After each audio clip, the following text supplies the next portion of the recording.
Hello, English learners, and welcome. I'm your host, Paul. How are you doing today? I'm doing well, thank you. Excited to chat about English learning today. Okay, so have you ever found yourself in this situation? You've spent years studying English grammar, memorizing lists of vocabulary, doing all the All right. exercises. All the textbook stuff? Exactly. And then when it's actually time to speak, you just freeze. It's incredibly frustrating, isn't it? Oh, absolutely. That's something that we hear about all the time. And Hmm. people always ask, why? Why does that happen? And more importantly, how do we get past it? How do we break free? It's like trying to learn how to swim by just reading a book about swimming. Right. You can know all the theory. You can understand the physics, the strokes, everything. Yeah. But you won't actually learn until you jump in the water. The core idea is that doing something is fundamentally different from just knowing about it. Precisely.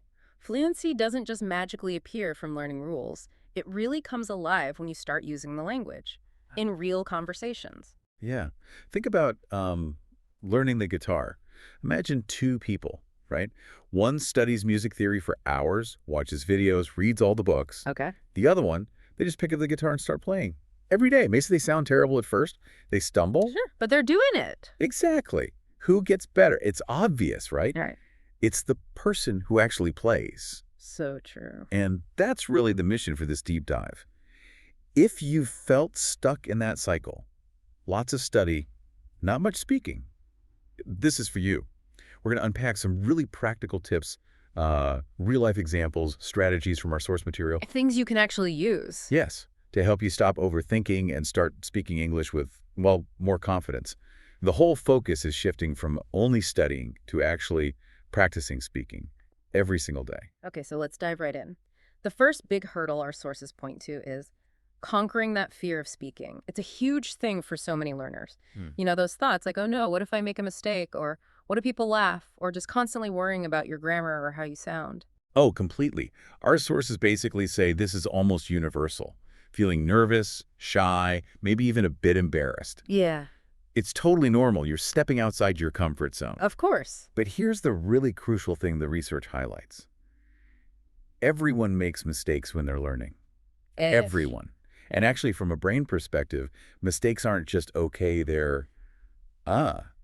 they're essential. Essential. How so? Well, they're like data points for your brain. Each mistake helps your brain recalibrate, figure out the patterns of the language. It's literally how you learn and optimize. Wow, that's a really powerful way to think about it. It shifts it from failure to feedback. Exactly. It challenges that idea that you need to be perfect before you speak. But perfection, as our sources really emphasize, it's just not the goal. Communication is. Right. As long as people can understand what you're trying to say, that's what matters. Yeah. Think about it when you hear someone speaking your native language, even with mistakes. What do you usually feel? Appreciation, usually.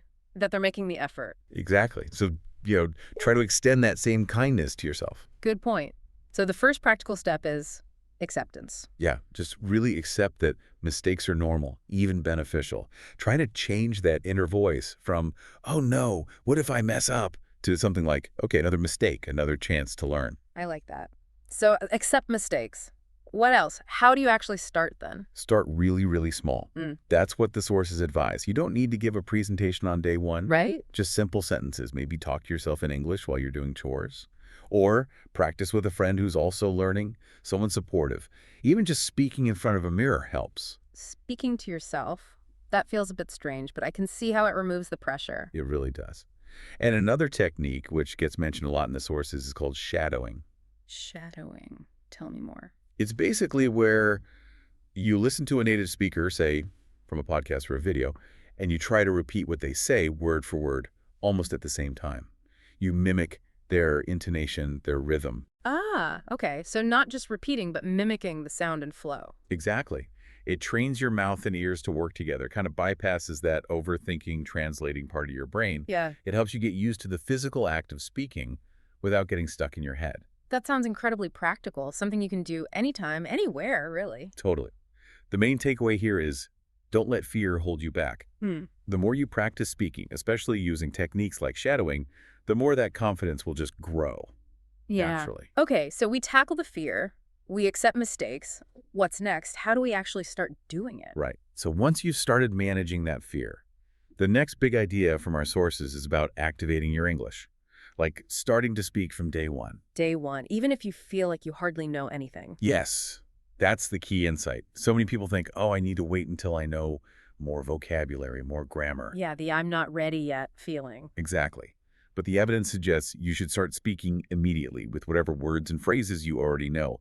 Don't wait for some perfect future moment. Okay, that's a big mental shift for a lot of people, I think. So how do you do that? How do you activate it? Well, one of the simplest ways we already touched on, talking to yourself. Right, the narrating idea. Yeah. Describe what you're doing. I'm making coffee. How you feel. I feel tired today. What you see. The sky is blue. It sounds simple, maybe even silly. But it gets you forming sentences out loud without pressure. Precisely. It builds that comfort, that fluency in just putting words together in English. Okay. Shadowing again. We mentioned it for fear, but it's fantastic for activation too. How so? You're actively producing the sounds, the rhythm.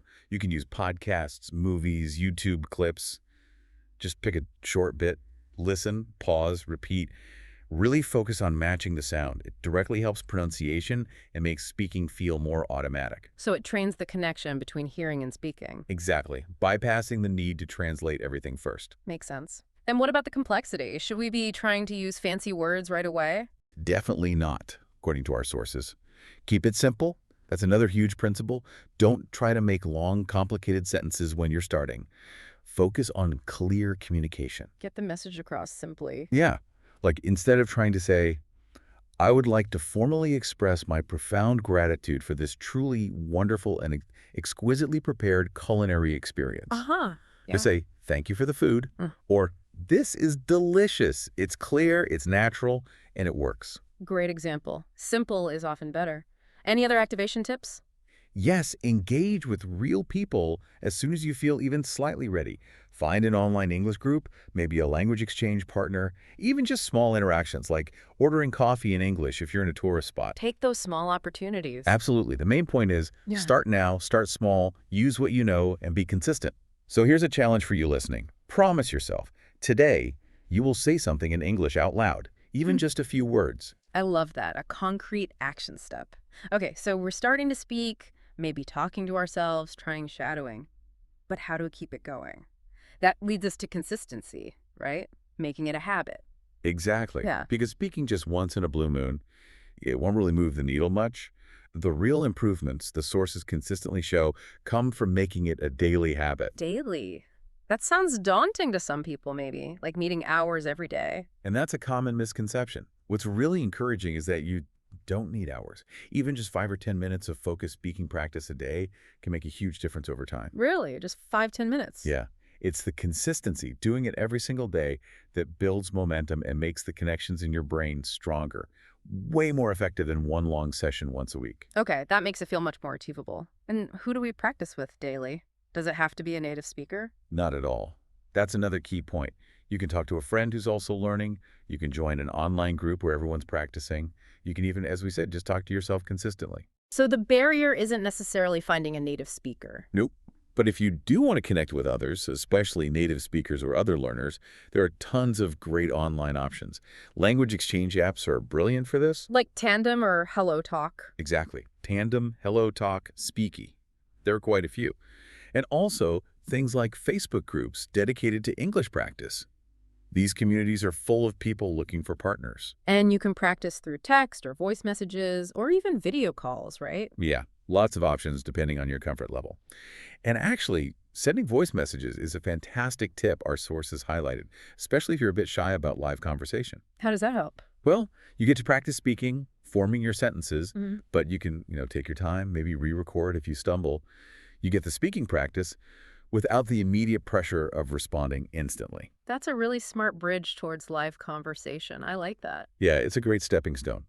And another practical idea is to set a small, concrete daily goal. Maybe commit to saying at least 5 sentences in English out loud every day. Or having one short conversation, even just text or voice message, with one person daily. Something small and trackable. Makes sense. Keep it manageable so you actually stick with it. Exactly. The bottom line really is consistent daily speaking, even just a little bit, will get you improving much, much faster than just burying your head in grammar books. You're building that muscle memory. Okay, consistency is king. But let's talk practicality. Finding people to practice with, that's often where people get stuck. Where do I find these partners? How do we find our tribe? Yeah, that's a very real question. You're motivated, you want to practice, but where? The good news is there are more options now than ever before. So where should someone start looking? Well, the easiest place, if possible, is close to home. Friends or family members who speak some English or are also learning, even if they aren't fluent. Just starting simple chats with them can build that initial confidence. Remove some of the pressure, maybe? Definitely. But, okay, what if that's not an option? Then the online world is your oyster. The language exchange apps we mentioned. Absolutely. HelloTalk, Tandem, Speaky. These are specifically designed for this. You create a profile, say what language you speak and what you want to learn, and it connects you with people. You can text, send voice messages, do video calls. Seems pretty straightforward. It is. And beyond apps, think about online communities. Facebook groups for English learners, specific subreddits on Reddit, even Discord servers. There are thousands, literally thousands of learners out there looking for practice partners. So it's about finding those groups and joining in. Yeah. And if you prefer something a bit more structured, maybe look into speaking clubs or conversation classes. Online or in person. Both. Websites like Meetup sometimes list local language exchange events or conversation groups. Platforms like italki offer tutors for one-on-one practice, but also informal conversation practice. And many language schools now offer online conversation classes. So lots of avenues depending on your preference and budget. Exactly. But here's the really crucial tip that comes up again and again in the source material. You have to be proactive. Meaning? Don't just join a group or download an app and wait for someone to message you. You need to reach out. Send messages, introduce yourself. Say, hey, I'm learning English. Would you like to practice sometime? Take the first step. That can feel intimidating, though. It can. But you have to remember, most people in these communities are in the exact same boat as you. They want to practice. They're probably just as hesitant to reach out.